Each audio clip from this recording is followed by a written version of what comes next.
You ask Tiger to solve. This deals with linear equations with one unknown. The final result is y equals 8. Let's solve it step by step. Group all y terms on the left side of the equation. Add 8y to both sides. Group like terms.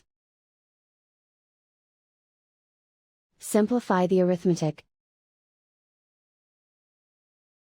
Group like terms. Simplify the arithmetic. Group all constants on the right side of the equation. Subtract 11 from both sides.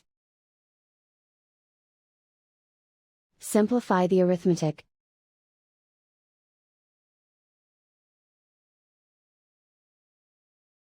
Isolate the y.